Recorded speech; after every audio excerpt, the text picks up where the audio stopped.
Perhatiin nggak? Kasus penculikan anak semakin hari semakin meningkat nih ayah dan bunda. Jadi ketar-ketir juga ya. Apalagi kalau si kecil termasuk yang sering aktif atau bermain di luar nih sama teman-temannya. Masa harus dilarang-larang sih? Padahal kan bermanfaat juga buat ngelatih anak bersikap mandiri di luar. Tapi gimana dong, namanya orang tua kan ingin melindungi anaknya ya. Udah, daripada bingung harus gimana, simak aja video ini supaya ayah dan bunda bisa tahu apa yang dapat dilakukan untuk melindungi si kecil tanpa perlu membatasi kebahagiaannya bermain bersama teman-temannya.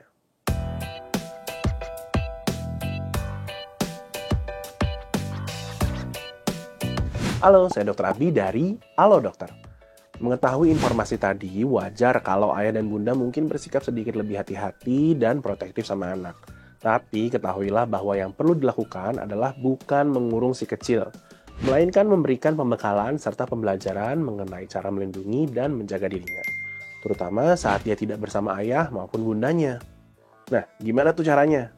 Langkah pertama yang perlu dilakukan adalah menjelaskan pada si kecil tentang kasus penculikan anak yang sedang rawan terjadi. Ini supaya si kecil bisa memahami kemungkinan adanya orang asing yang berniat buruk.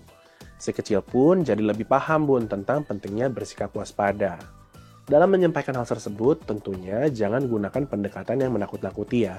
Sebaiknya pakailah bahasa yang mudah dipahami anak dan mudah dibayangkan. Saat si kecil sudah memahami situasinya, ayah dan bunda pun bisa lebih mudah untuk menyampaikan hal-hal yang perlu dilakukan untuk melindungi dirinya. Yang pertama, ajari si kecil untuk membiasakan diri meminta izin kepada orang tua sebelum pergi kemanapun. Anak juga perlu dibiasakan untuk memberitahu kemana ia pergi, bersama siapa, dan kapan akan pulang. Supaya lebih gampang diikuti, ayah dan bunda juga perlu memberi contoh ya. Selanjutnya, ajari juga si kecil untuk menolak ajakan pergi dengan orang asing ataupun orang yang baru saja dikenali, meskipun mereka menawarkan hal-hal yang mungkin menyenangkan, seperti permen misalnya. Kemudian beritahu juga kepada si kecil untuk tidak memberitahu data pribadi, misalkan alamat rumah ataupun sekolah kepada sembarang orang. Lalu yang ketiga, beri pemahaman kepada si kecil bahwa ia perlu memberitahu ayah dan bunda kalau misalkan ada orang lain yang menyuruh atau melakukan sesuatu, terlebih jika itu membuatnya tidak merasa nyaman. Bahkan, ayah dan bunda perlu juga memberitahu kepada anak bahwa dalam beberapa kondisi, ia harus menolak permintaan orang dewasa yang memerlukan bantuannya. Misalkan permintaan untuk mencari anjing ataupun kucingnya jika hilang. Nah, kalau misalkan si kecil ini tipenya yang mudah merasa iba nih, sebaiknya dianjurkan untuk selalu melaporkan hal-hal tersebut pada orang tua, supaya nanti ayah dan bundanya yang menilai apakah pertolongan tersebut dapat diberikan dan seperti apa pemberiannya. Yang keempat, beritahu si kecil tempat yang harus dia datangi kalau misalkan dia tersesat. Misalnya pos satpam, pusat informasi, kantor polisi, atau rumah sakit terdekat. Kemudian yang terakhir, dalam tas si kecil tempatkan sebuah kartu atau karton yang dilaminasi bertuliskan nama anak, tanggal lahir, alamat, dan nomor telepon rumah atau orang tua. Ini penting terutama bagi anak yang terlalu pemalu untuk bicara atau anak dengan disabilitas. Tetapi ayah dan bunda juga perlu mengajarkan kepada si kecil kepada siapa saja ia bisa memberikan data tersebut agar nggak disalahgunakan ya, misalkan kepada satpam, polisi, dan tenaga kesehatan. Selain langkah-langkah ini, ayah dan bunda juga sangat dianjurkan untuk memperhatikan keamanan anak di dunia maya ya.